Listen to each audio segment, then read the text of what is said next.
Great. I have started the recording. Amazing. Can we go to the next?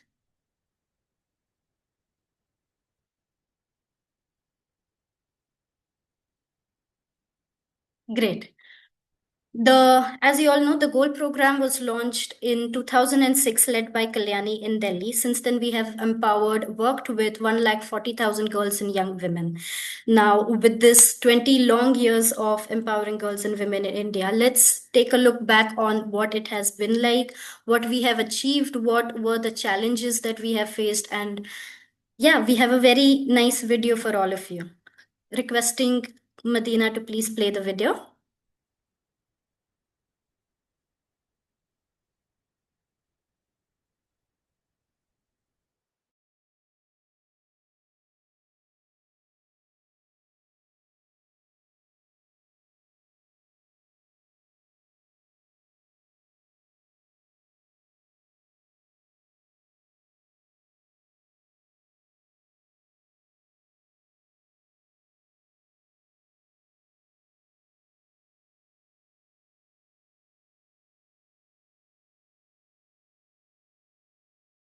Can we please see the video, Medina?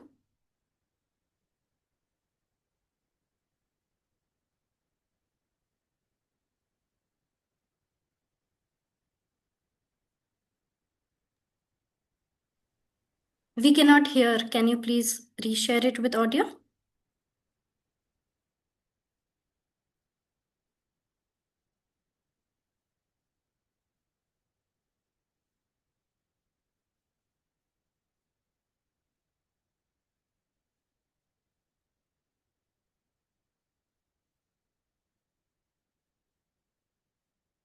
Sorry, as most Zoom calls go, we do come across some technical difficulties.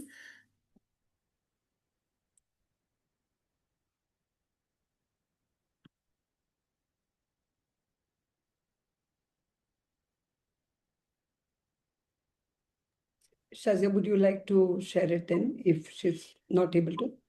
Okay, I shall do that. Give me a minute, please.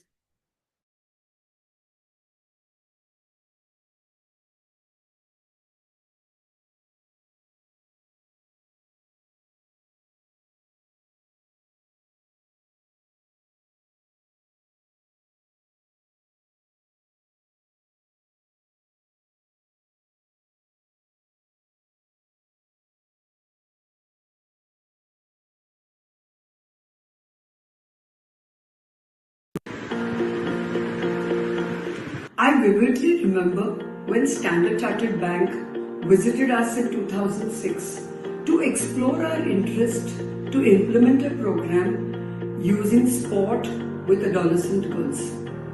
All my colleagues said, boys in our country don't play. How are we going to get girls from marginalized communities and that to the age of 13 to play? But we decided to go on. We launched the pilot with 69 girls from 3 communities in Delhi. And that was the beginning of a very long journey. We systematically worked with the girls to help them find their voice, to engage with their parents, to challenge stereotypes and claim spaces. The early days were very challenging. Most of the participants had never played sport before. There were restrictions on their movement, restrictions on what they wore. It is extremely satisfying to see how the Goal program grew and to build the community sport coach model. Program participants who took up leadership positions and who were supported to get onto economic empowerment pathways. Over the last 19 years, we were able to reach out to 137,000 girls across the country. This would not have been possible without our partners Sneha, Ekta, Tolamai, Manitam, Prayatna. I feel a sense of pride and achievement on how we've used netball to build a movement of girls' empowerment. The aspirations of the girls have increased. We now have girls in jobs in different sectors: retail, banking, sport coaches, even staff at Matrena. These journeys would not have been possible without the investment of Standard Chartered Bank, and I would really appreciate them for being such a strong partner in the gold journey.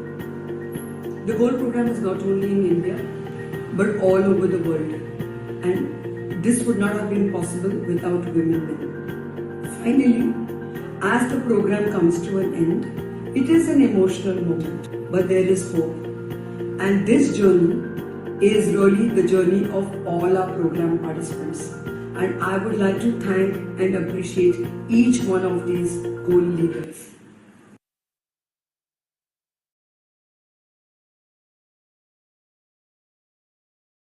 Amazing. I hope everyone could listen and see the video. Great. Now we have two of our goal alumni, and I would like to introduce them both.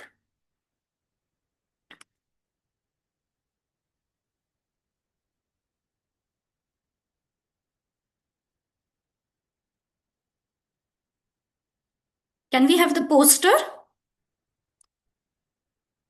Amazing. Great. So to start with, we have Durga. Durga is a Goal alumni from the year 2013. She is a postgraduate and is also preparing for higher education right now. She is also an entrepreneur running a local library in her community. Thank you so much, Durga, for joining us today. We also have Kajal, who is also a Goal alumni from 2017. She is a PE teacher in a universal school and also does chess tutoring in her community. It's wonderful how our Goal alumni are now also leaders in their own community. I would also like to invite Jaya Tiwari, our senior implementation manager at Maitrayana, to please lead the conversation today. Hi, I'm really proud to have both of them, Durga and Kajal, with us. And they are two gold leaders from I think 2017, 2013 batches. And I think I will not take too much of time but invite Durga to share her journey. Durga, are you there? Hi, Durga. Please, because I think we are celebrating the goal legacy this year, and I think everybody is around, especially the alumni, the goal leaders we have over the years, and you are one of them, and we are so proud of you, Durga. So please, over to you, Durga. Okay, hello, good afternoon, everyone, and thank you so much, Raya ma'am. I'm really thankful to be here, and I am also I'm sorry, I'm getting little nervous, but thankful to be here, and I'm the witness of this wonderful webinar. So, as I also was a part of the Gold program years back, I have joined in my school times in 2013 when I was in 8th standard maybe.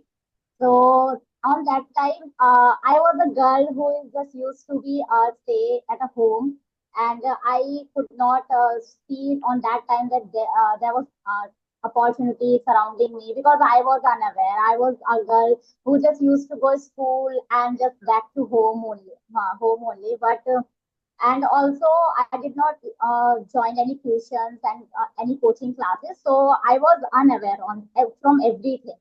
But one of my friends, she met me in a tuition when I joined in my ninth class, and she now she is my best friend, and she told me about the gold program. I don't know from where she got to know about this, but when she told me about that, there were like many of the girls they joined, and they are first of all, it's very hard for me to go there because it's hard from taking permission from because I'm belong from a very middle class family. There's no opportunity for girls to go out there, and they just used to teach their children just to get married and all for this.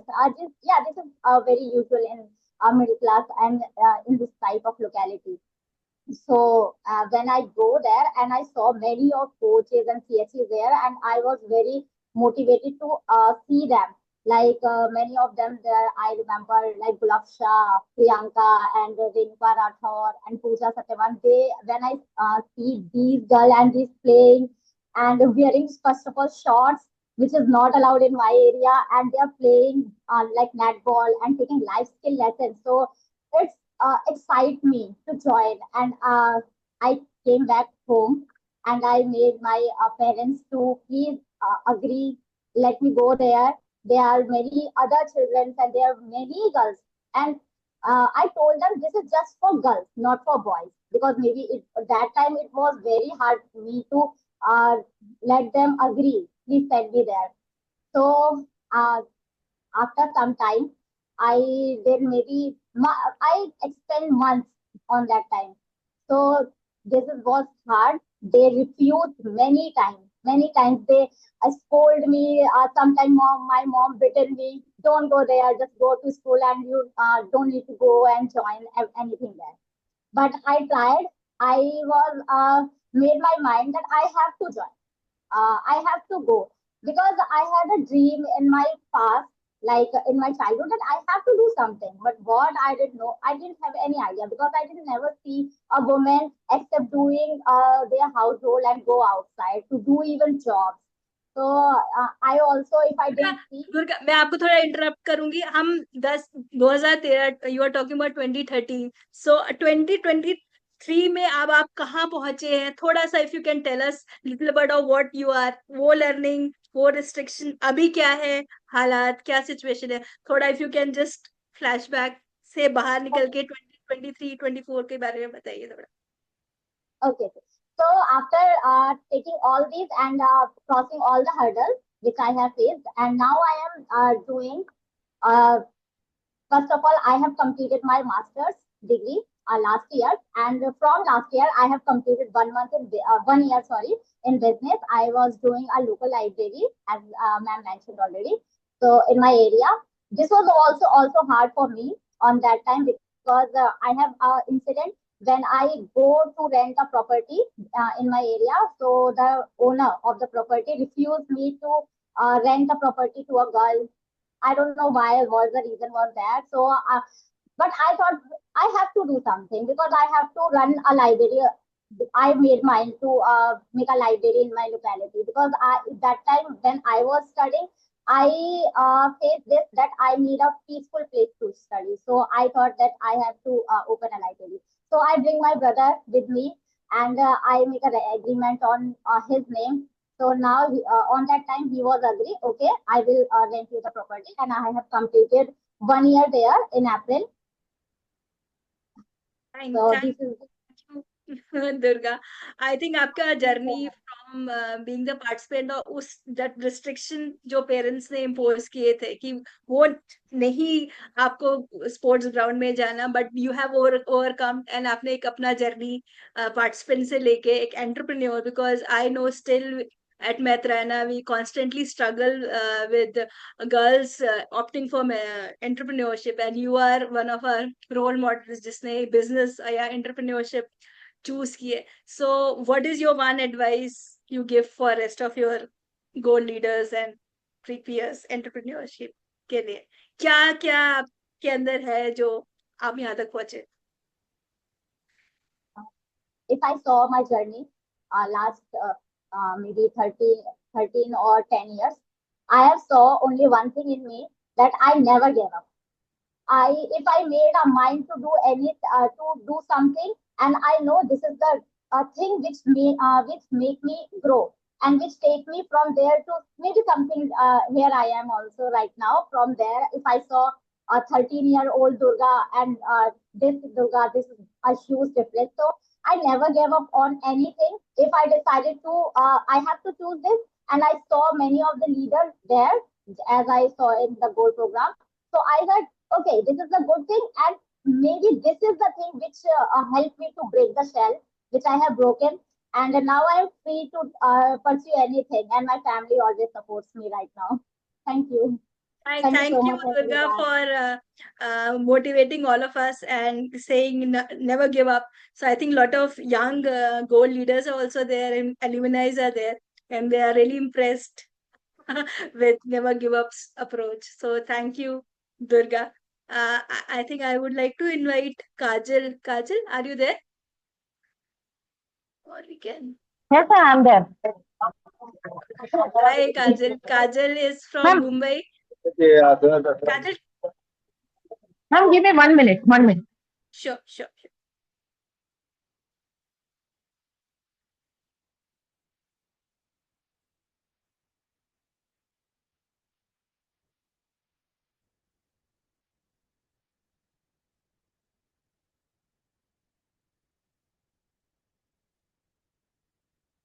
I'm so sorry.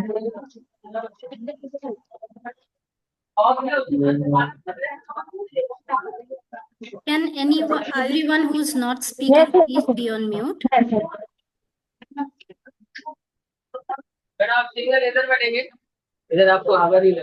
सोने का मुझे meeting attend करनी है। Hello, hello, good afternoon Kajal? Everyone. Good afternoon, Kajal. So we have Kajal with us. She's from Mumbai and she's from the batch of, she has done all the complete leadership journey from being a participant to up the ladder. And she is a proud sports teacher now in Mumbai. So, Kajal, I would really like to invite you to share your journey, entire goal journey with us and with your fellows and a lot of people on the call who have made the goal possible over the year. So, Kajal, over to you. Thank you so much, yeah, ma'am. Hello, Kalyani ma'am, Jyoti ma'am. All are here. So, very good afternoon, everyone. My name is Kajal Sarotia, and now I am as a sports teacher in Ghatkopar University School. So, before that, I was only one good sports player in 2016, sorry. So, now I joined the gold program at 2017. Pallavi Gaikwad ma'am was taking me up. So you can join the CAC program as. So I joined as a CAC in 2017 only. So that time I am only one player. So those who playing only all the time I play. So I can't take. I didn't take any session or anything before that. So they goal program teach me lots of things. They give me the confidence. They give me everything. So how to speak, how to stand with around people, how to talk. They give me very much power and confidence. So that time I started my first session was my menstruation. I didn't know about anything. So they give me more confidence. No, Palvi ma'am that time. No, you go ahead. I'm standing behind you. I was okay, ma'am. I will take the session. Ma'am, first session I take. Ma'am was very proud me. Very good. You are taking so much nice session and all. That gold program know me as a medal girl also because I have lots of medal in sports only. But I didn't I take any session and all. हाँ, काजल बोलिए आप.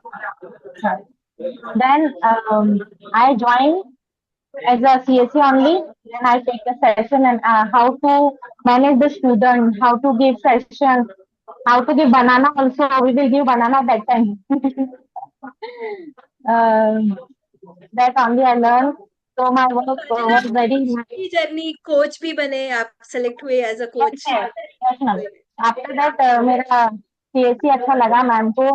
तो Vaishali ma'am also there right. तो Vaishali ma'am इन लोग सबको अच्छा लगा तो मैं एज अ कोच भी ज्वाइन हुई थी.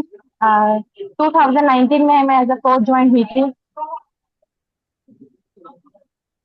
उसके बाद मैंने भी बहुत कुछ सीखा उसमें. जब मैं CSC थी जब मेरा एक तो वो था अपना बहुत अच्छा जर्नी याद है मुझे कि जब हम लोग ने युवराज सिंह के साथ खेला था. दैट जर्नी वॉज अभी तक वो रिमेम्बर हमारे सब फ्रेंड्स को भी मुझे भी. I click the photo with Yuvraj sir also that time. तो आई वॉज वेरी हैप्पी और वो मेरा बहुत अच्छा एक मोमेंट था. उसके बाद जब मैं कोच ज्वाइन हुई एज अ.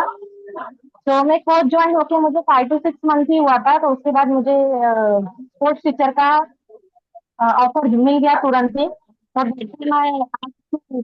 ऑल्सो गीता दीदी ऑल्सो पल्लवी दीदी एंड गीता दीदी कि मैम मुझे ऐसा ऐसा जो ऑफर मिला है तो what can I do now.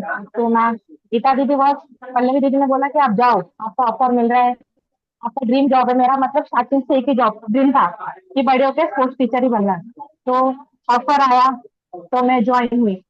2019 में दिसंबर में मैं ज्वाइन हुई as a PE teacher in Orchid school. तो मैंने 5 इयर्स का जर्नी वहां पर कंप्लीट किया एंड 2023 में मेरा शादी हो गया।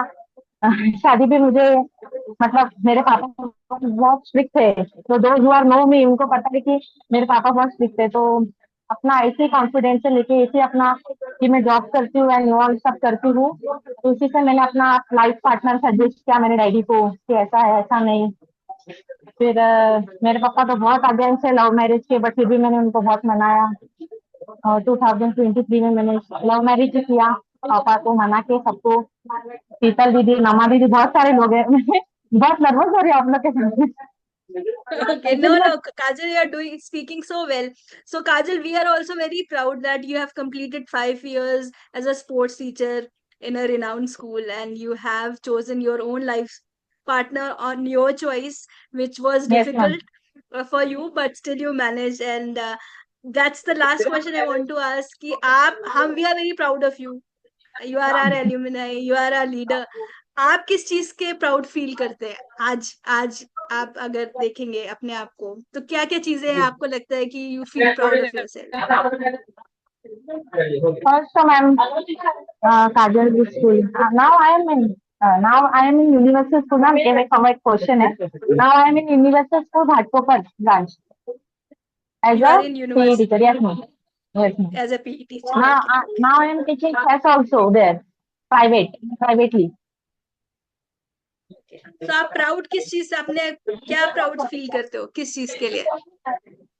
मैम प्राउड तो बहुत अच्छा है, बहुत करती हूँ कि अभी जो भी हूँ अपना इंडिपेंडेंट वुमन हूँ, कि अपना खुद अर्न कर सकती हूँ, सिखा सकती हूँ। मतलब बहुत सारे मेरे सामने इतने बच्चे होते हैं, मैं उनको सिखा सकती हूँ, बात कर सकती हूँ। जैसे अभी भी मैं आप लोग के सामने बात करूँ, मैं पहले बिल्कुल ऐसी नहीं थी। नम्रता दीदी, शीतल दीदी, इन सबको पता है ना, पल्लवी मैम, मैं कभी बात नहीं करती थी, बट मैं बहुत अच्छी प्लेयर थी। बस स्पीच में कभी इतना नहीं कर सकती, मतलब ये कॉन्फिडेंट मुझे गोल्ड आज आप प्रोग्राम बहुत से ही अच्छा आया बोल है। रहे हो काजल, आज आप बहुत अच्छा बोल रहे हैं। And you are confident and feel proud of your self because you can speak in front and because you have to manage so many children. बात नहीं करेंगे तो नहीं हो सकता था। So yes ma'am, thank yes. you so much, Kajal, for thank being you with ma'am, us मेरे को गोल्ड and प्रोग्राम sharing ने your बहुत journey. कुछ सिखाया, और बहुत कुछ हम सीखी हूँ मैं हमेशा गोल्ड विल प्रोग्राम से ma'am. thank you, both Durga and Kajal for sharing your goal journeys with us. And I think this is what we are celebrating. And we have many more stories, and I wish we have many more stories in years to come. Over to you, thank you so much ma'am. Azia. Thank you. Yeah. Right. Wow, that was so inspiring, right? So, Durga and Kajal, more strength and power to you. May you be able to fulfill more of all the dreams and the wishes that you have. We worked with thousands of girls, and there were many, many change makers. And it was very difficult for us to bring all those 1,000 participants and really celebrate their stories. So, what we thought was to capture this powerful movement, we put together a magazine where for each year from 2008, we have selected a story of one leader. And this magazine actually truly belongs to our goal leaders.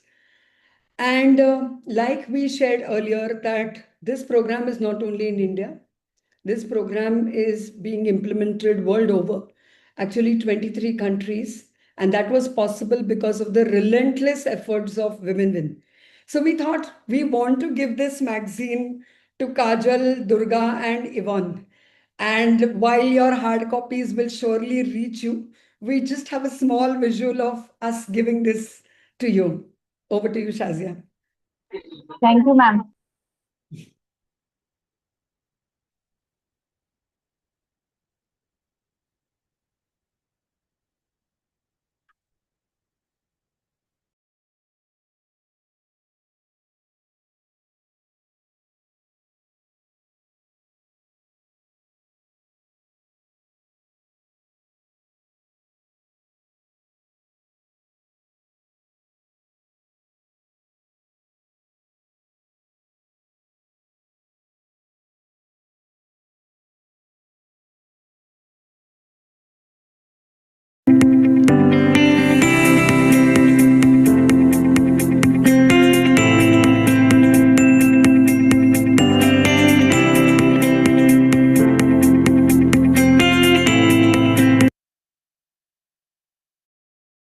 you. And for all our attendees and guests here, we will share the link of the magazine via email to all of you. And it's really beautifully written, but it's really about the wonderful journeys our girls have been through. So I hope you enjoy reading it. Over to you, Shasya. Thank you so much, Kalyani. Wow, it's, I think when I was hearing to the goal leaders talk, all the outcomes that we talk about in our M&E, everything that we talk about what sport does is so much more visible, how confidence leads to girls being able to use their personal agency. Thank you so much for sharing your journeys. We have a wonderful panel ahead of us who will talk about why it is still relevant to invest in girls' future, invest in young women's future, specifically through sport. A lot of us here are people who work in sport for development sector. A lot of us here specifically work for adolescent girls and young women. And we know that it has been a bit difficult to take this work ahead. So we are here to share this space and to listen to sector leaders to talk about why this still matters, why we should continue pushing ahead for girls and women's empowerment, specifically through sport. Now, to invite our wonderful panelists, we first have Sheetal Shetty. Sheetal Shetty is our city coordinator from Mumbai, currently at Maitrayana. She has had a wonderful journey, a very inspiring journey. She was also a Goal alumni at some point and has and has done various roles in the program and in Maitrayana, from being a peer leader to being a community sports coach to joining us as an associate and now as a coordinator. She has had different coordinator roles as well in the organization, which speaks how talented, how committed, and how dedicated she is, not just for her own journey and empowerment, but for all girls and women's empowerment, their leadership. Thank you so much, Sheetal, for joining us today. Thank you, Shazia, for this wonderful inviting. Yeah. Next, we have Ashutosh Tasaria. Ashutosh is a senior manager of programs at the Azim Premji Foundation. His work is focused on catalyzing learning and growth opportunities for adolescent girls and young people. He has been intrigued by what gets them excited about their future and how they navigate their realities. He has been a staunch supporter of using sport as a tool, working with adolescent girls and young women through the foundation, but also in his personal life. Thank you so much, Ashutosh, for joining us today. Thank you, Shazia. Great. Now we have Marissa. Marissa is the program manager at Adidas Foundation. As a member of the foundation's program team, Marissa is supporting a global community of sport for development organizations, working towards social change in and through sport. With over 15 years of experience in the sector, she has held various roles, including being a sport for development trainer and coach. Thank you so much, Marissa, for joining us today. Thank you. Thank you so much. Next, we have Yvonne Henry. Yvonne Henry is the director of brands at Women Win. Women Win is a global women's fund organization working towards a future where all girls and women can access their rights. Since joining Women Win, Yvonne has held multiple roles across the organizations. In her current position, she oversees the Women Win's global programmatic initiatives and its portfolio of funds. Yvonne also holds an LLM in humanitarian law from the Irish Centre for Human Rights at the National University of Galway. We are so happy to have you, Yvonne. It's always a pleasure to listen to you. Thank you so much for joining us today. Thank you, Sheetal. Very happy and proud to be here. I have a smile on my face since the webinar started. That won't go away, but lovely to be here. Thanks for having me. Amazing. I would also like to introduce the one person who everyone knows here, Kalyani Subramaniam. She is our CEO and director, and she will be the moderator for the panel today. Thank you so much, Kalyani, for taking up this role. Thank you. So, we are in difficult times. people with all that's happening globally, and people says, no, no, no, you can't use the word DNI, and then don't use the word saying gender programs, and we have to find an alt substitute. So I think just starting from nomenclature, calling the programs that we want to, but actually really running interventions. These are not easy times to implement programs with girls and women. But when you look at what you heard earlier in the beginning of this webinar, it really means a lot to girls and women.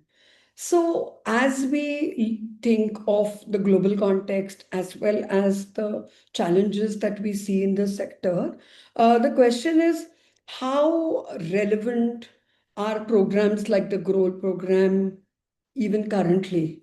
Yeah, and to start to address this question, I would like to start with Sheetal. I remember Sheetal in my session. So I used to, before all the CEO business, I was actually one of the coaches on the program. And I ran the first sessions in Mumbai in 2007, 8.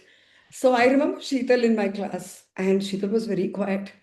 I don't remember hearing her voice ever in the first year, I must say. But I think from her being that participant in the program, when I had never imagined that she would be a colleague in the organization, it has been a very long journey. So, Sheetal, if you tell me, looking at how you joined the Goal program and why would such a program be relevant to you? So, if you can just talk about that. Yes, firstly, I will start with yes, it's relevant. There is urgently needed, I will say. And I'm not saying just as a someone working at a Maitraina, but someone who has lived this journey, starting out the goal participant myself. And everyone knows I'm Sheetal. I'm currently program coordinator at Maitraina. But the truth is that I didn't choose this journey. It chosen me. And at 2009, I just, Kalyani said, I was a quiet, unsure girl from Mumbai, Global Passes School, who had no interest in sport because I haven't get chance to play. In fact, I didn't even want to join goal program. My mother pushed me to share. She said, just ek bar jao, try it. And then honestly, I went only because she insisted. And then I remember that first day I stood somewhere end of the court and uncomfortable about my body, um, my breast, and then in my skin also I'm not really feeling so good to show my skin also, and unsure about myself as I have got uh, get not chance to play sports on the field because I come and that convinced me that I didn't belong there. And but that something shifted, that in that space for the first time someone really don't tell told me about to be silent or being a be a small because I was heighted. So every time in the school everyone told me just go at the end because I am heighted. But in that playground no one asked me to do that, and I was really encouraged to speak, ask question, to run, fall, get up and try again.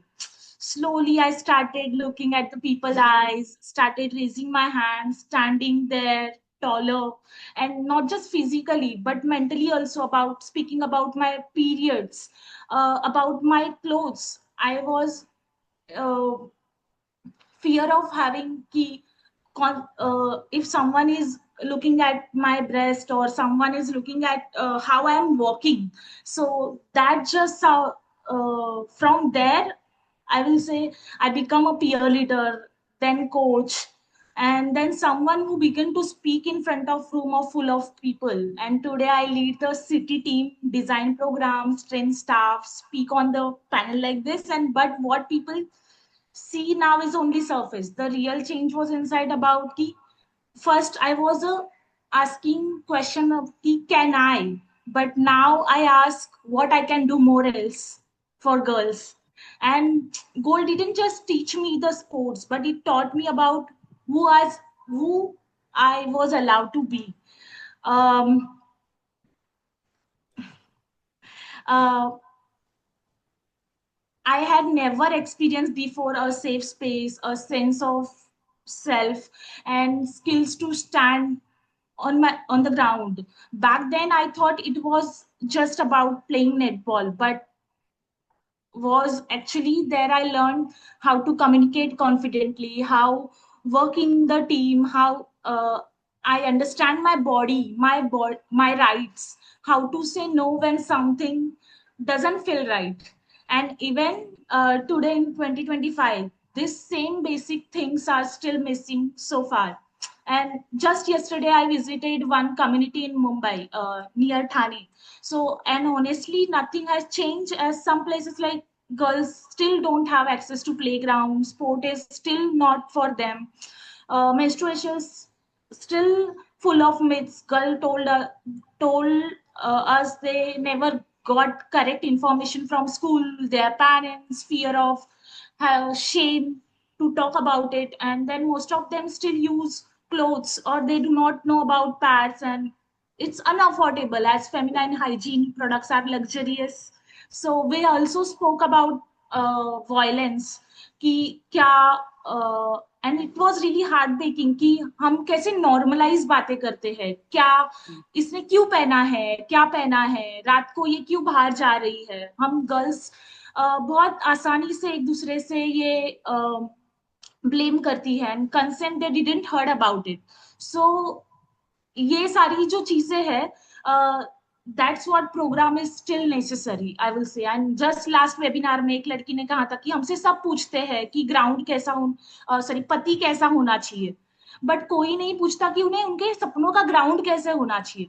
So it was really stayed with my heart की she is just 11 years old and वो ये सोच रही है। और it was really nice to heard this, and because they don't, like, we just don't teach them our skills, we challenge their silence. uh, we do not offer only sport but really offer power about how they can really use their voice, build their self esteem, build identity। and इसके बाद मैं कहूंगी कि हम girls do not have lacking potential, they are just lacking of access of awareness spaces where they feel safe to rise। Yeah. and exactly goal ये हमें देता है, और जब गोल ने मुझे दिया है तो अभी I am getting the pass it on to Thank everyone। you. Well, thank you. So she said an interesting thing that we start asking girls very early, even when they're 8, 9, and 10, saying, "What is your dream husband going to be?" So the whole socialization and marriage. And she said, "Nobody ever asked me what my dream playground would be." And she says that's the thing that I really wanted to speak about. Yeah. So building on what she said with access to sport, Marissa at Adidas Foundation has this wonderful vision of a world where everyone has the opportunity to experience the transformative power of sport. So, we were thinking of fostering healthier, more inclusive future for all, right? In that broader context, when you hear about programs like the Goal program, how relevant would you say even now are such programs? And how does really your foundation then look at saying, how do we really make it inclusive for all, right? When Sheetal mentions that inclusion and girls' access continues to be challenging. Wow, that's a very complex question, and to follow up from your experience, I'm also Vani just smiling this whole time because I feel like I've gotten an opportunity to join a celebration of such an amazing program goal.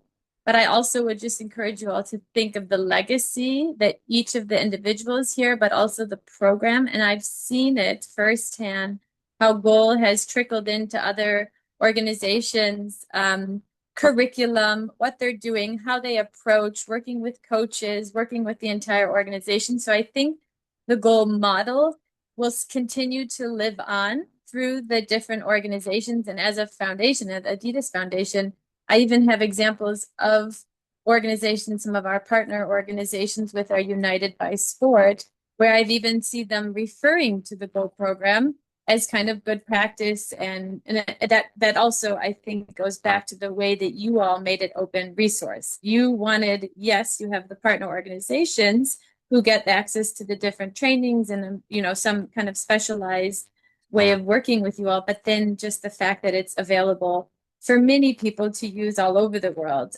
is just kind of a sign of how amazing it is. So to go to your question though of and you kind of alluded to our mission, access to sport, I would say access to responsible, safe, long-term opportunities in sport and physical activity. I think we also have to remember sport is one way of people being active, so physically active.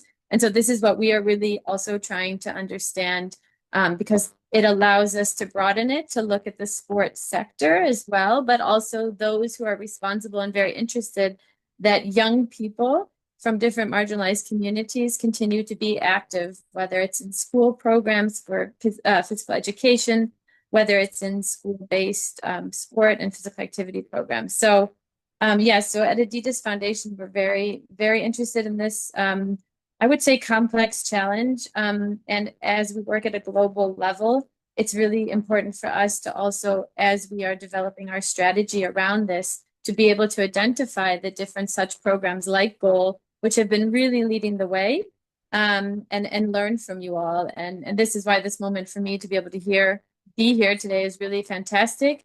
But also I would say the way that you've also had different research, research reports, evaluations of the program to really give people a glimpse into how it works. I think that's so important. And one thing I can just really share, talking and trying to be more specific to respond to your question, we have a United by Sport program, and this was really kind of our flagship. This is how we launched the Adidas Foundation. We're new, so we need to be learning and listening to all of you all.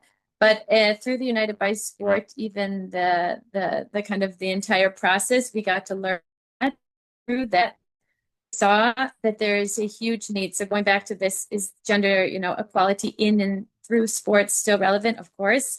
And there we saw from over 750 organizations that the way the organizations are really using their different approaches and tools to address gender discrimination in sport, but then also trying to use sport as a tool to address gender discrimination outside of the sport arena. And we saw that gender discrimination was one of the top types of discrimination that different organizations were trying to address. So for us, that was a very key learning that yes, we can support some at the moment. Of course, we had to select a certain cohort to begin with, but we know that this is something that we are going to continue to work on because we heard it from tons of organizations all over the world. So we have 35 different partners through United by Sport. Many of those, there's examples of how they, through their programs, are addressing gender discrimination, again, in sport, but then also using sport when it is at a point of kind of further development where it can be used to address discrimination outside of the sports sector, which is, I think, different types of approaches. So we have different partners working on this. So yeah, just to give you an overview of why it's for sure very, very relevant for us. We're committed to this through our United by Sport programming, but also through some of the other programs that are looking at access to sport and physical activity in other specific regions of the world. Yeah, no, thank you. That, just the commitment and really putting it front and center that there is discrimination. So I think just calling out gender discrimination, calling out the challenges to access to sport, and then really thinking around design, intervention, and really investing in that. That really speaks of a great strategy. When you spoke about United by Sport and Adidas's Foundation's program there, I said the other people who have been united by sport have been the goal partners. Yeah. So Vani, if you look at it, that's been the connection because we were like 23 countries and I think about 27, 28 non-profit organizations, all of us united by Women Win, Standard Chartered Bank and sport, right? Different kinds of sport. So when we talk about 23 countries and more than 1 million girls who went through this program, it's a large number, right? And now when we look at it, I would ask you, Yvonne, that do you still think that such a program is relevant then? We are already talking about 1 million girls who have gone, so many 20 years of running the program. So today, when we are at the juncture we are, are such programs relevant? And Women Win works and implements programs with girls at real scale. So what's the relevance of such programs then today? Thanks, Kalyani.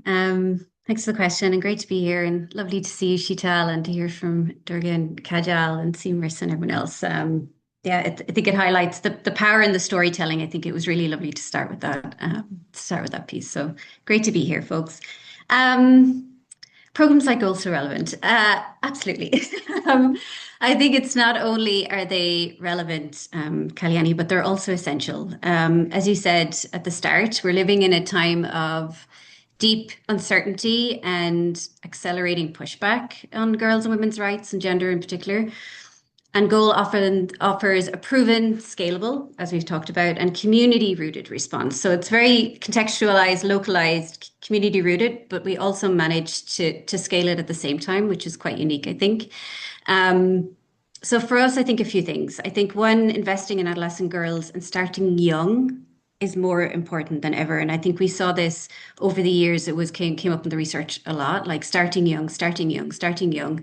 So knowing that adolescence is a critical window, knowing it's a time when girls start to make decisions about their futures, like all our young leaders have talked about, and learn to navigate a world that limits them. And if we wait too much, I think it's often too late. So Goal starts early, before adolescent girls face the full impact of restrictive gender norms, equipping them with all of the tools that Sheetal and the team talked about. And we've seen this in the data over the years. 92%, I think, of girls feeling empowered to stand up for their rights. And I think this is the kind of early preventative work that the world needs more of, I think, not less. So one, starting young, I think, and keeping that is quite relevant. The second thing I think is not the time to retreat. I think it's the time to double down and invest more. I think we can all see the global rollback on gender equality, the USAID funding cuts on sexual reproductive health and rights. We were just recovering post-COVID, and this stagnating kind of gender funding landscape make programs like Goal not just relevant, but urgent. And we've seen this in some of the reporting over the years that Goal was a lifeline during COVID disruptions. Like it still continued to be implemented. Okay, it was different and it was at home, but it continued. And that legacy does continue in terms of like in relation to the rollback around, say, for example, the sexual reproductive and health and rights access that we just talked about. So with nearly 500 million girls lacking access to menstrual health and SRHR resources and this USAID retreat, now is the time to safeguard and scale programs that center girls for sure. So it's not this kind of agency that Sheetal and Durga and Kajal talked about it's not optional anymore. It's essential. The third thing I would say is the sport piece. So sport is powerful, we know, but it's also growing, and it's a platform for leadership and equity, as we've heard. But it's more than play. We've seen it as a leadership accelerator, as illustrated today, and I think Matriana, the powerful leadership pathways that you've embedded and institutionalized through the program and the organization stand out, and especially for girls who are excluded in other spaces. And this growing interest in women's sport is the momentum that we should be riding right now instead of resisting it. I think we have the Women's Euros right now happening, of course, in Switzerland. Marissa was just there at a game. I was talking to her a couple of days ago. I was reading about the Indian women's football team progressing to the Asian Cup, I think in 2026 in Australia. So it's in places like India and other countries, where we've seen girls reclaim public space, shift gender norms, and become coaches and leaders and PE teachers and all of the rest.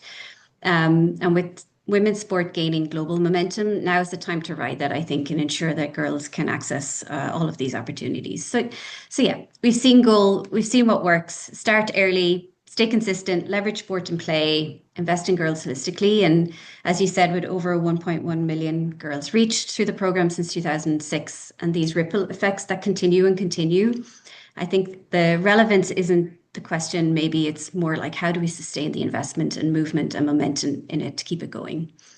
Yeah. That's a lot. Thank you. Sorry, that's a lot. The fact that we are saying it's not only about the relevance, it is essential, and I think that's really the urgency around it being relevant at this point of time. And I think call out to say, how can we double the investment really stood out. We've heard on the impact of the program on the girls themselves, right? Their lives. We know that there are so many Sheetals and hundreds of Kajals and more number of girls in other programs too. The question now is that is this change only at the girls level? And two, what does it mean for us at a sectoral level? What impact does these programs have beyond, of course, the fact that it changes individual lives is very powerful, but such programs, do they have a larger sectoral context which they're changing? And when I think of this question, I think of you, Ashutosh, because at Azim Premji Foundation, you have a very purposeful gender strategy and investment strategy where you'll are investing and supporting organizations working with adolescent girls and women. And kudos to you that you're supporting 190 organizations across the country that are working with girls and women. And I don't think any other foundation can claim to be working with such a large group of nonprofits. So when you see the support that the foundation is providing to these organizations, why would you think of supporting organizations? And do you see any relevance beyond it's not only about the girls, but really about working with so many organizations and thinking about an ecosystem? Uh, thanks, Kalyani. So to start off with, I think whatever Sheetal said is probably the reason why any of this work is being done by any of us. I'll I'll start with the why, and then I'll go to why we think that. And I'm not getting into reasons of what kind of funding scenarios are there. That is all public knowledge in India. Uh, but the kind of injustice that is being sort of meted out to girls from a very young age, and the way it has been normalized, it's very interesting that if you want to do something about it, there is a question: why are you doing this? So why are you working only with girls? Why do you think all this investment is needed, right?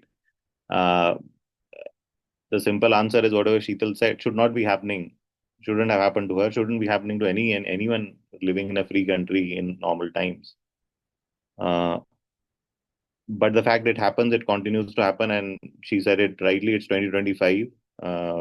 We are nowhere close to where we should be in terms of even a semblance of equity and equality. We are far away from that. And to create that counterbalance, to create a different narrative, to create a different reality, the only way to do it is to just do a lot more of the good work that has happened.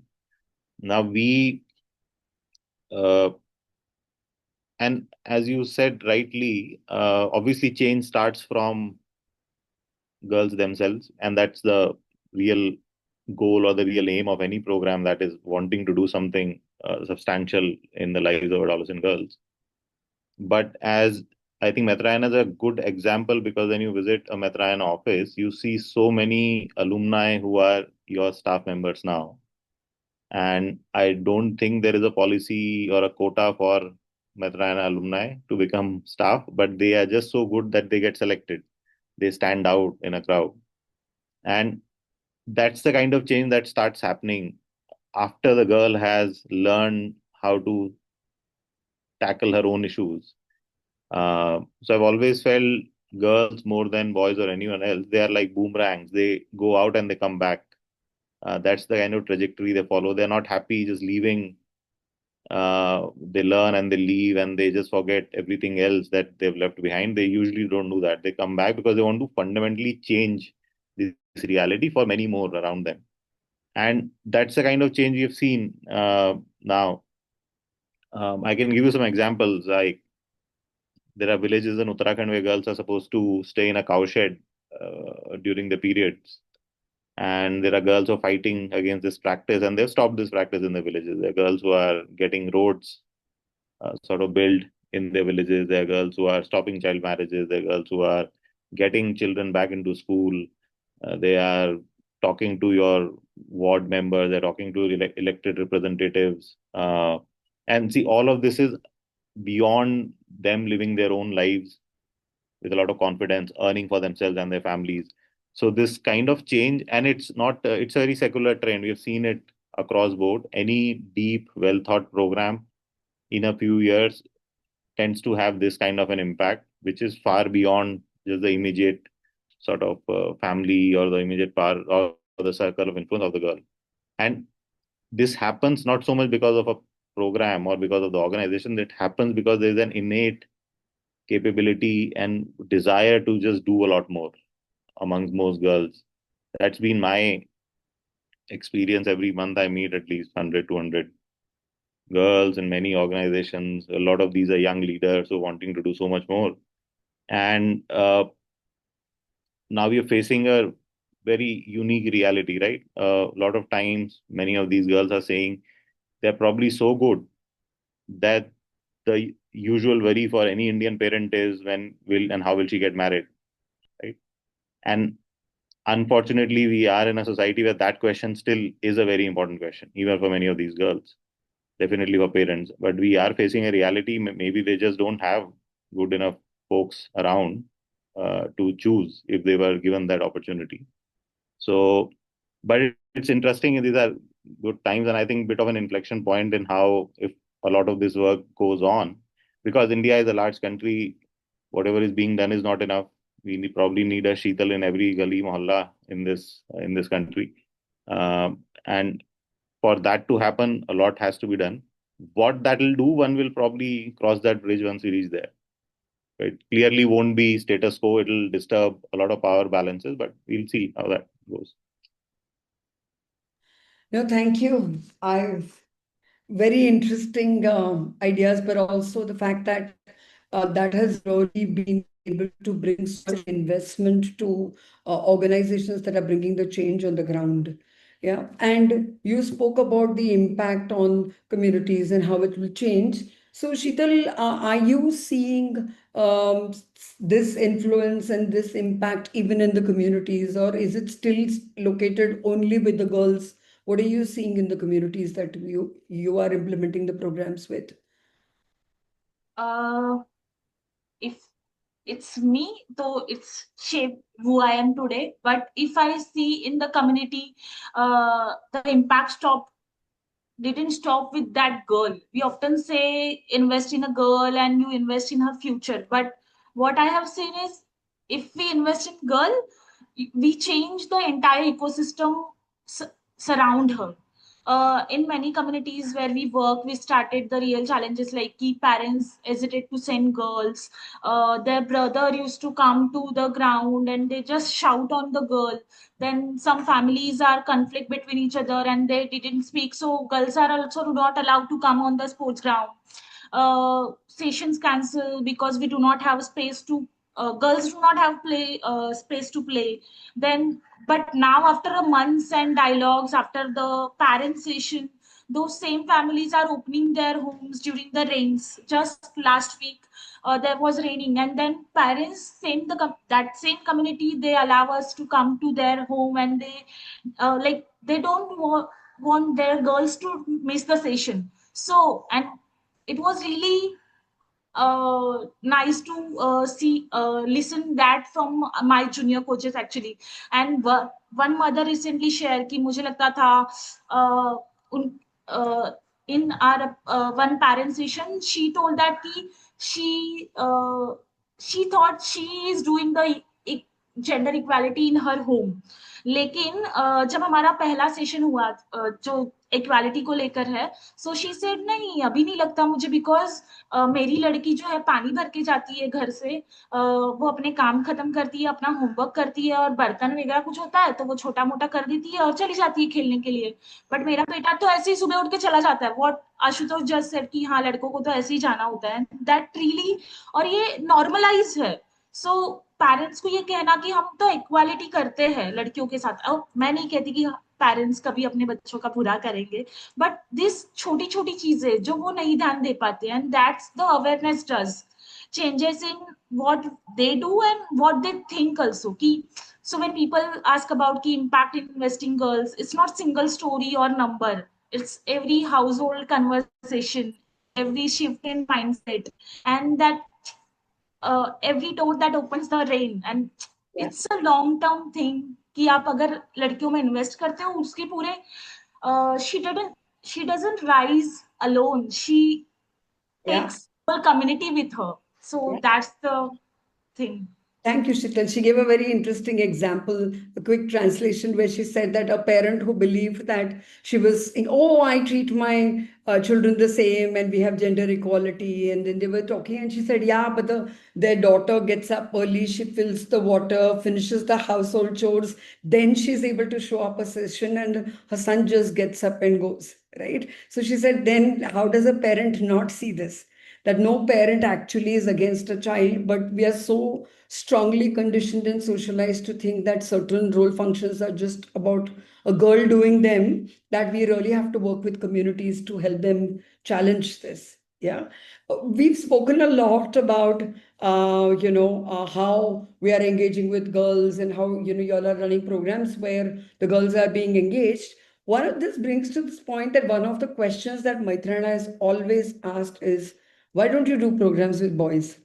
Right? So parents also ask us, our funders ask us, which says, can't you do program with boys?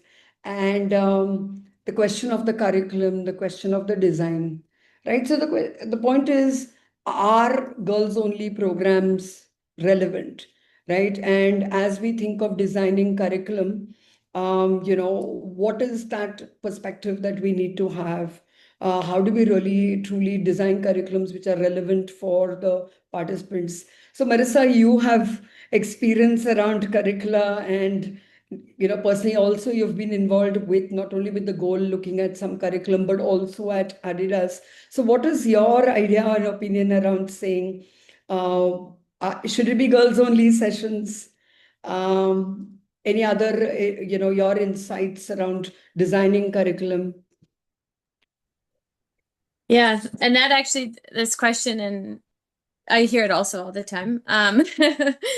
And I always reflect. Of course, there's good practices, there's good knowledge and research out there, but I always think that it's down to the organization and the coaches and the actual participants, the young people or whatever age they are, also to be involved in that. And I know that's not maybe the case. A lot of times curricula are not developed with, in this co-creation way, but I do think I'm seeing some kind of shifts in this.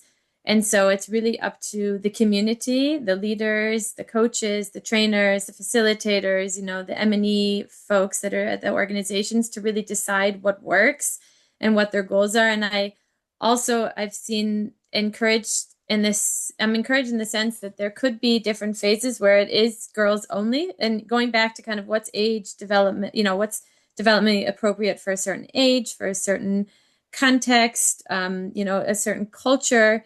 And this also goes back to curricula are often should be designed and specific to the context. And if you then pay attention to the context, you'll know how to answer and respond to those questions. But it could be the case, and I've seen many programs where it is girl specific at a certain age. It's an introduction to sport, it's an introduction to key topics around menstruation, around body, about sexual gender orientation, and that it makes the most sense for that age group and at that time to have a girl specific space.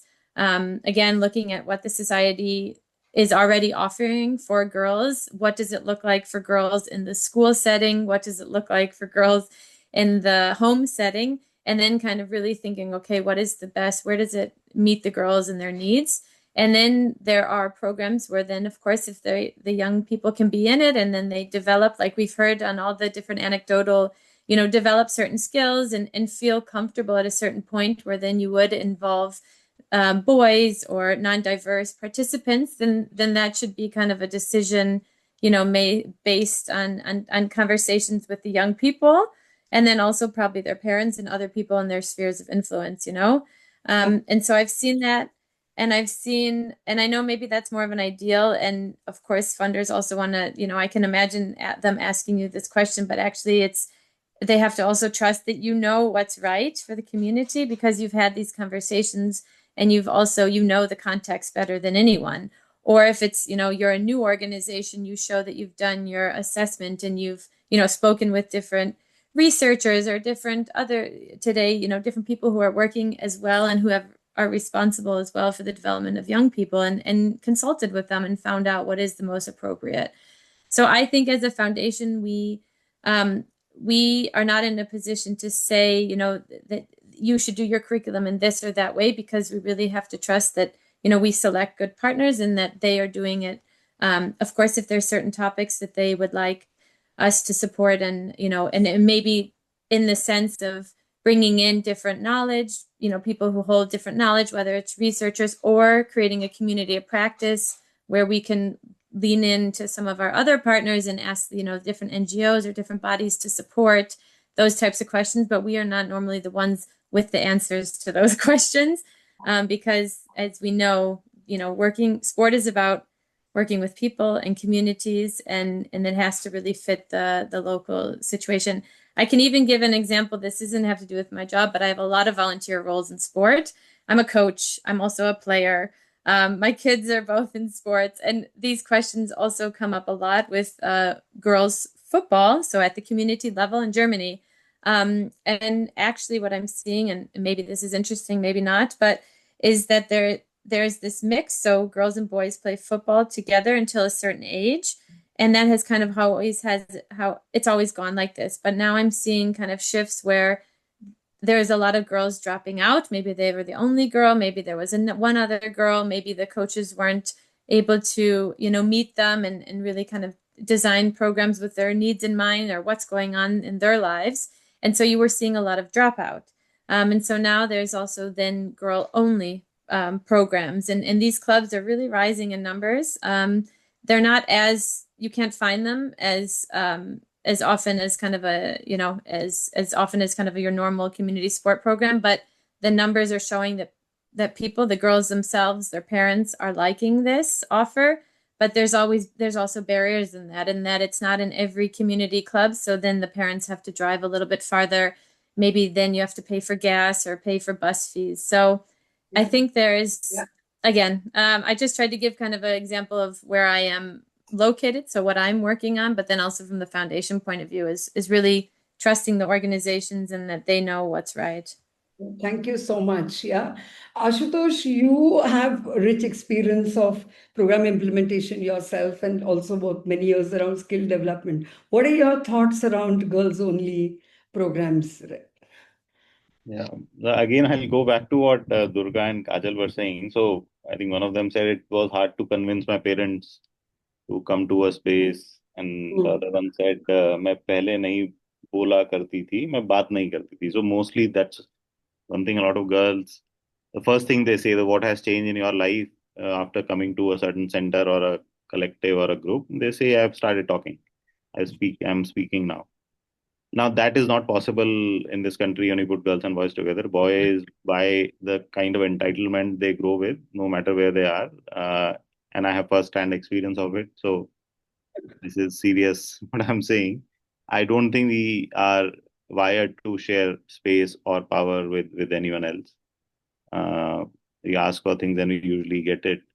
The kind of space we need, no questions asked, go loiter around, have a cup of tea, play wherever you want. No one is really going to say anything. And we see this really up and close whenever I travel. Oftentimes, the moment the young men or the boys exit the room, that's when girls start talking. And now, and that's a simple reason why I think tactically this is a bad idea to have mixed gender groups, girls and boys together, especially when you are building or the initial years of any intervention with a group of girls. The moment they become like, and I'll take again because since all of everyone here knows the Metrayana program, the moment they reach a level where they are peer leaders in a community, that's when it's probably easy for them to continue to claim that space, and it's easy for them to uh, push away any sort of pressure that might come from someone else in that space that they've created for themselves. So uh, I feel there is a lot of pressure. I think the kind of reasoning that is given is, now if the problem creators are not in the room, then how do you solve the problem? So in case of adolescent girls empowerment work, if boys are not in the room, how do you solve the problem? What I've realized, boys have to be in a different room, and they have to go through a different kind of inputs and different kind of conversation. And at some point, when these girls decide this is the right time for us to now just maybe uh, work with them, work with others in our community, not just boys, but men, old men, young men, mothers, and that's when these girls say it's right time for us to mingle and do things together. That's the right time. I don't think it can be preponed, it can be pushed in any other way, because then the kind of results one expects will not come, and that becomes a bigger question mark on any program. You cannot have a program to empower and create a life pathway for girls when it's not designed to do that. And that's what I've seen happen when the moment you put them together. Yeah, no, thank you. As we come to really closing the panel and the webinar, we've spoken of relevance, we've spoken around impact, we've really seen design, we spoke a little about it. But one of the biggest, most challenging questions are resource, right? The intent is there, programs are beautiful, impactful. All the sector leaders who are on this panel, I know they share my angst when I say, how are you going to raise the money to do the work that we have to do? So, especially when we're talking about changes in funding trends, closures around international aid, governments pivoting in their policies and the strategies. Also, how do organizations really raise resources for work around girls and women's programming, especially gender work? So I thought, Yvonne, Ashutosh, and Marissa, if you had any suggestions, tips, I know we may not be able to keep this open for questions. So if people have burning questions, thoughts, please put it on the group. We will reach out to our panelists, discuss, and hope to see how we can respond back to them. But it'll be good if you can give some of your thoughts, ideas, or tips around raising resources in these difficult times. Yeah. One, you want to start? Talked about this so much, Kenny. Oh my gosh. Yeah, it's no secret the funding landscape is complex and challenging, especially for those doing deep gender work.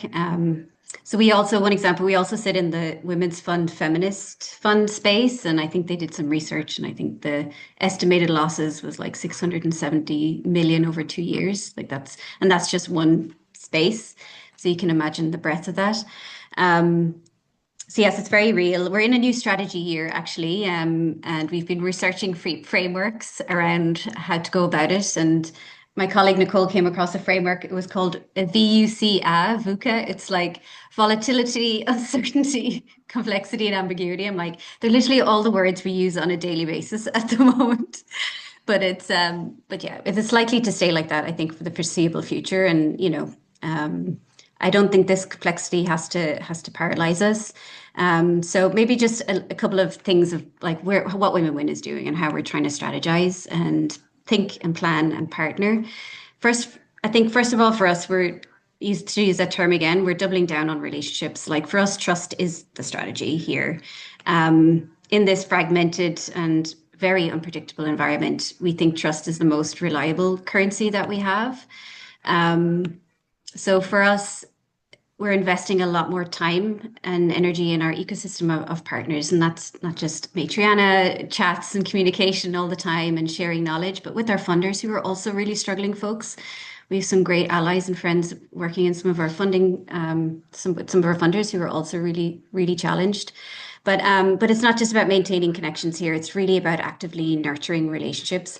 So this year we've made a deliberate effort to reach out, convene more partners, show up in more spaces, even if there's no immediate agenda for us. We're just leaning more into relationship building, not as a soft skill, but as a core resilience strategy for us. And so what we envision is all of these touch points basically can create this kind of trust-based intelligent network where we just share what we're hearing and learning and where the funding is, where it isn't. And hopefully then we can navigate a bit of the uncertainty together and build some solidarity. But this does take time. So it's not a quick fix, I think, trying to invest in these relationships, but it can pay off, I think, in the end in terms of shared survival. That's one. I think the other thing, we're seeking out more kind of unconventional partnerships, I would say, like actively pursuing beyond the usual suspects and the usual funders we usually work with, reaching into other sectors, emerging funders, and even if they speak a different language, for us, it's about how do we find a shared purpose. So one example is we collaborate with 3 partners in Kenya, Guatemala, and Brazil. And we have a program that focuses on pregnant adolescent girls and young mothers. We use sport, pre and postnatal movement, life skills education, psychosocial support, and economic empowerment. And what we've strategically done is look at our budget this year, repurposed it to see where do we need to be. So for the first time ever, we'll go to the International Conference on Family Planning in Colombia in November, a space we've never been in before. Some of the actors we've never worked with, but we know that this is a good strategic investment for us, like not our usual space, but for a program like Secure Futures, how do we look outside the usual avenues? And then the third thing I think I'll say is strategic planning for us is out the door. We know of organizations who've invested so much in strategists to create like 6-month strategies, and then by the time you get it, it's now out of date. So we are moving from kind of 3-year or rigid kind of strategies to more scenario-based planning and strategic possibilities, with the aim then of mapping multiple possible futures and then starting to test them, pressure test them. I think this way we'll remain agile and responsive, but also prepared for change. So I think, yeah, complexity is the new normal, but if we stay relational, scenario ready, build trust, I think we can survive and shape what comes next. So some tips, I think, from what we're trying to do on our end. Thanks, Vani. Marissa? Yeah, really, I was just taking notes from what Vani was also saying, and really also looking up that model that you're referring to. I know there's a lot of future thinking, futuristic, how do you prepare in these moments? Yeah, and try to have a long-term vision.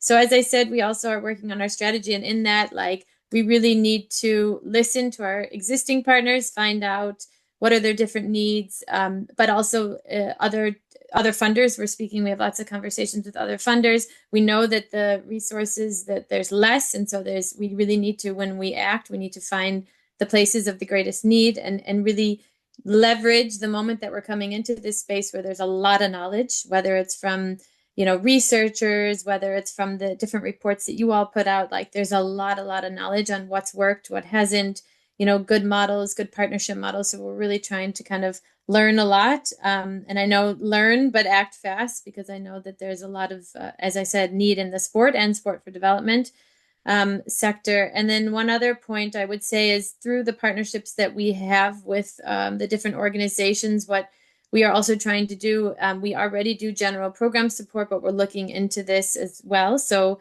more general programming support. The organizations are doing great work. How can we continue to not, have to have new projects? Of course, that's great. There's a certain type of fund for that, but looking for, you're doing great work. How can we support you to continue doing that? So that's kind of one area and we've heard this, and I heard Vani speak about this, and other funders about this, like the importance of general program support and then what that partnership looks like. So, reduce reporting and different things like this, because it's really this trust that what you're doing is great, and we want to support you to continue. But the other 2 things where I think we already are taking steps is the capacity building and capacity strengthening. So what else we can do as a funder with their existing partners and future partners around capacity building, really figuring out and finding out what they need. And I know this isn't a new concept, but this is also in doing it well. So we really want to be aware about that. And then the last is visibility and trying to use, we're growing our communications. Of course, we have a DDIS in our name, but trying to use our platform to communicate and support the organization so that they can use our platform, to look for the next funder or partnership or so on. So this is something that we're investing a lot into as well. So yeah, I would leave it at that for the moment. And Ashutosh, you'd like to add any tip from you? So yeah, it's I think whatever was said is important. These are, I think, the only way to sort of survive these difficult times is to just stay together, build on each other's strengths, and I think more practically trying to save So one example I always think of and I always talk about with a lot of partners. So if you take any state in this country, most organizations working with youth, children, adolescents, girls, they would have a life skills sort of curriculum, and often there will be one or two consultants who get these contracts to write the curriculum every 6 months, 2 months, 3 months. They're writing a new curriculum for different organizations.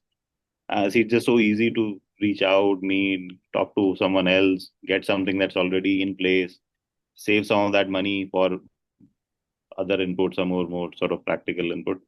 Another challenge one sees is fundraising. While it is a difficult task, it's a unique skill. Often organizations are forced to invest in the wrong kind of people who end up taking up this role and then end up not raising money. So so the answer again is just solidarity, regular connections, Yeah. and it's such a large, complex country. No one is really competing with anyone. Uh, so that, and I think a lot of this needs to be just reinforced by leadership across organizations. And I just hope that funders become more liberal in how they look at the world and how they look at problems and how they what kind of investments they are making and where. Yeah. I think human beings are far more important than anything else that is sort of top of mind for many donors. Yeah. So let's just hope this passes and passes soon. Yeah, no, thank you. This has been a very, very enriching discussion, and maybe we will need another fundraising webinar strategy. Yvonne, it's coming your way soon. Just to summarize, I think we heard some great things. One is it's not only about relevance, it's really essential and urgent, right? That's what these programs are about. Now is not the time to retreat, but really to double down our investments and invest more. Girls are like boomerangs, they come back. Yeah, I think that will stay with me for a long time, Ashutosh. Starting young and not really waiting too long. It is really about more community rooted models where you are building leadership from the grassroots and really which is sustainable. We also looked at saying that there is value in girls only programs, and really it's around age, relevance, and really giving them that space where they can learn and then they are able to choose how they want to engage with the rest of the community. Fundraising continues to be a difficult topic, but I think what stood out was that it is about forging unique partnerships. It is about nurturing relationships. This webinar would not have happened if we didn't have so many wonderful partners, right? This is a testimony to how many people have worked over 20 years to really push and make investment in girls a priority. So re-strategizing, nurturing and building new connections, but also the fact that, in such a large world, don't have to really think about competition. Every organization, every program is relevant. And how can we really think of solidarity? What's the support? We spoke about the goal program curriculum being open source. How can more such curricula, the pieces that we put together, the models, how can we share more largely so that we are able to build really a strong ecosystem? I'd like to just, of course, thank the panelists for bringing yourselves here, but really the insights, of having run such programs and seen such models and why it is relevant. And I'd like to end with what Geraldine Mukeshi Mana, she is the Vice President of the International Fund of Agricultural Development. And she says, investing in women means investing in sustainable development. The return on investment isn't just to beat poverty and inequality, but build stronger institutions, economies, and entire communities. So thank you, all of you, and thank you, of course, to the goal leaders.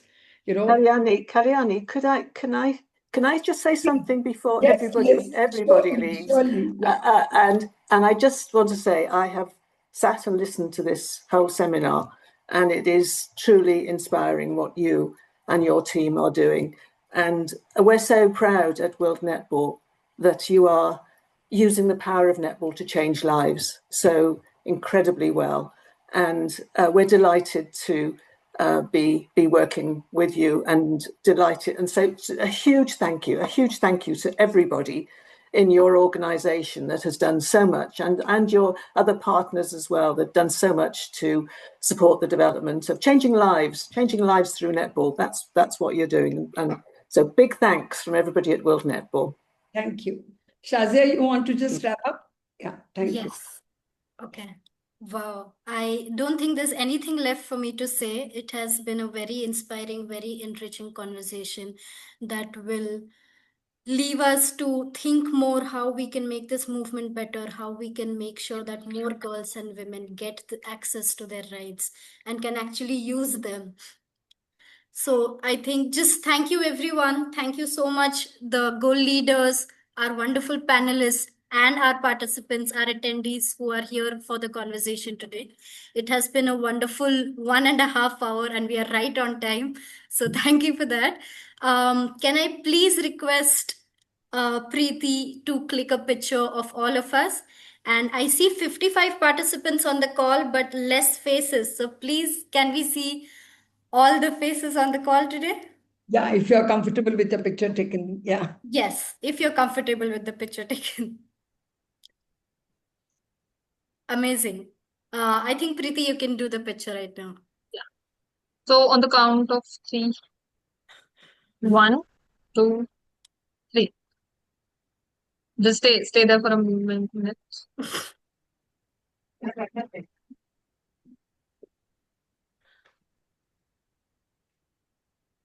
Yes, done. Thank you. Thank you so much. Once again, thank you everyone for your time. It's been wonderful. You will hear more from us about the webinar, and you will also be receiving the report from us in email tomorrow. Have a good rest of the day. Bye-bye. Thank you, everyone. Bye. Bye. Thank you. Thank you so much, ma'am.